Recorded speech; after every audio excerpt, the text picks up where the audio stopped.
Hello friends, कैसे हो आप सब। आई होप सब अच्छे होंगे। अगर आप मेरे वीडियोस फॉलो कर रहे हो और चैनल सब्सक्राइब किए हो तो आपको पता ही होगा कि हम अभी सीटेट की सीरीज़ पे चल रहे हैं, सीटेट पेपर 2, जिसमें साइंस और मैथ्स पे ही अभी फ़िलहाल फोकस है और एनसीईआरटी बेस्ड कंटेंट और उससे रिलेटेड प्रीवियस ईयर क्वेश्चंस। तो आज हम टॉपिक लेके आए हैं फोर्स। सबसे पहले फोर्स होता क्या है। फोर्स का मतलब ही है पुश और पुल।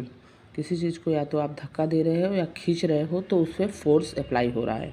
ठीक है, उस फोर्स से वो चीज़ आगे भी बढ़ सकती है, हो सकता है उसके अपोजिट कोई फोर्स लग रहा हो तो वो चीज़ तब भी आगे ना बढ़े। खींचने या धक्का देने में कोई वस्तु आगे बढ़ती है तो मतलब फोर्स लग रहा है।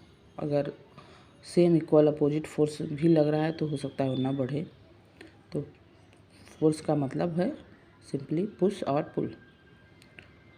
इसका न्यूटन जो है यूनिट होता है, फोर्स का यूनिट न्यूटन होता है। फोर्स का फार्मूला है मास इनटू एक्सेलरेशन।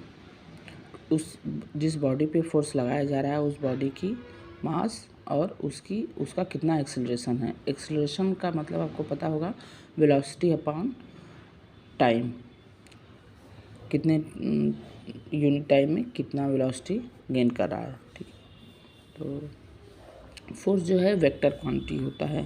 आप जो है सीटेट पेपर 2 की प्रिपरेशन कर रहे हैं तो आपने देखा ही होगा, पढ़ा होगा कि दो टाइप की क्वांटिटीज होती हैं फिजिक्स में, वेक्टर क्वांटिटी और स्केलर क्वांटिटी। वेक्टर क्वांटिटी उसको हिंदी में सदिश भी बोलते हैं। उसका मतलब उसमें मास और डायरेक्शन दोनों होते हैं। सदिश, दिश मतलब दिशा, साथ, दिशा के साथ।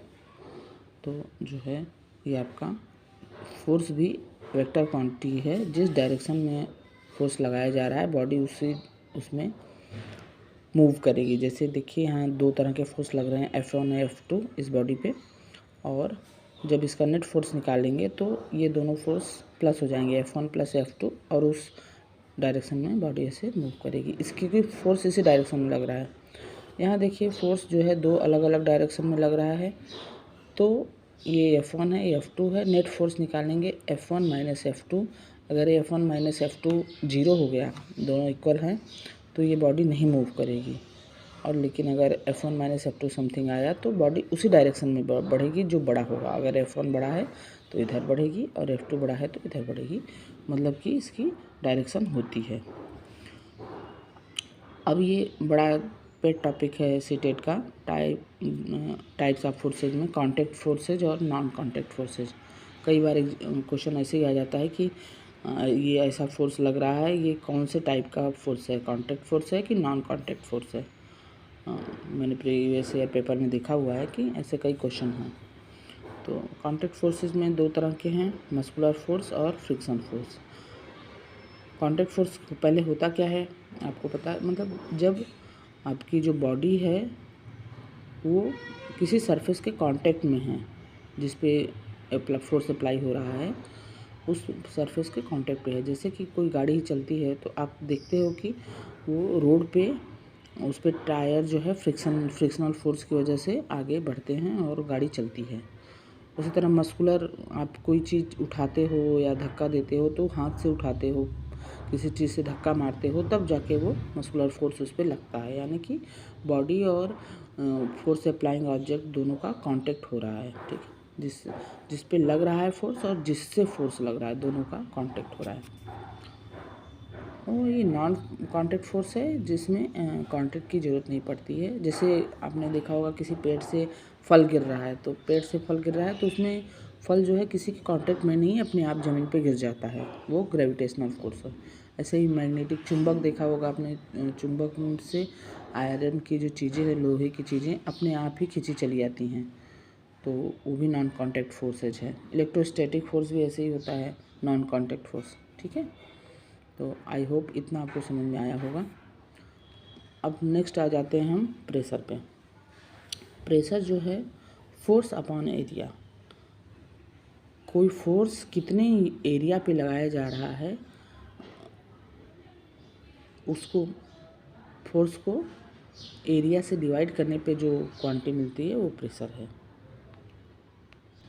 जैसे कई बार आपने फल वगैरह काटा होगा चाकू से, आप देखोगे कि एकदम डायरेक्ट खड़ा चाकू अगर मारो तो एकदम तुरंत ही एट इंस्टेंट जो है छेद हो जाता है, क्योंकि फोर्स तेज़ लगा और नीचे एरिया बहुत कम नुकीला उसका पॉइंट होता है, तो एरिया बहुत कम हुआ। तो फोर्स तेज़ी से लगा, एरिया कम है, इसका मतलब कि प्रेशर तेज़ हुआ।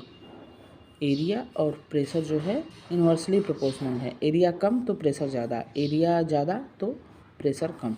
ठीक, उसी तरह अगर आप चाकू को जो है टेढ़ा करके करेंगे तो वो उसकी अपेक्षा में, खड़े चाकू की अपेक्षा में थोड़ा कम काटेगा। ठीक है, इसका यूनिट एसआई यूनिट जो है वो पास्कल होता है प्रेशर का, और न्यूटन पर मीटर स्क्वायर और केजी पर मीटर पर सेकेंड स्क्वायर, ये भी क्वेश्चन आता है। ठीक है,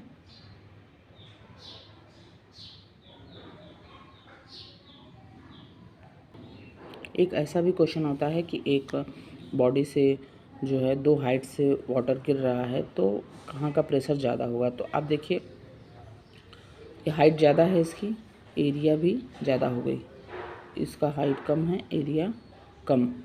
तो आप अब इस फॉर्मूले से समझ सकते हैं कि एरिया ये ज़्यादा है तो प्रेशर कम, ऊपर वाले पे प्रेशर कम और नीचे वाले पे प्रेशर ज़्यादा। ठीक, क्वेश्चन देखिए 45 और 46 डायरेक्ट एसआई यूनिट ही पूछा है। What is the SI unit of force? Newton. What is the SI unit of pressure? Newton पर मीटर स्क्वायर और पास्कल। ठीक, देखिए question 48 which of the following is a scalar quantity. Scalar और vector हमने बताया था, वेक्टर में direction होते हैं, स्केलर में नहीं होते हैं। तो चारों ऑप्शन देखिए, उसमें से एलिमिनेट कर सकते हैं अगर आपको नहीं पता है। मोमेंट ऑफ फोर्स, फोर्स हमने बताया वेक्टर क्वांटिटी है। Acceleration, acceleration with direction, acceleration velocity upon time है, वेलोसिटी डायरेक्शन के साथ होता है, वेलोसिटी वेक्टर क्वांटिटी होता है, तो एक्सेलरेशन भी vector quantity. Electric field, electric field में डायरेक्शन होती है, ये भी वेक्टर क्वांटिटी है। तो बचा कौन? पावर, पावर ही स्केलर क्वांटिटी हुई। Option number 2। आई होप आज का वीडियो आपको समझ में आया होगा और इस सेशन से आपको कुछ बेनिफिट्स मिले होंगे। अगर मेरे चैनल पे नए आए हैं तो सब्सक्राइब कर लीजिए, और अगर आपको अच्छा लगा हो तो लाइक करिए, अपने दोस्तों को भी शेयर करिए। मिलते हैं नेक्स्ट वीडियो में, तब तक के लिए राधे राधे।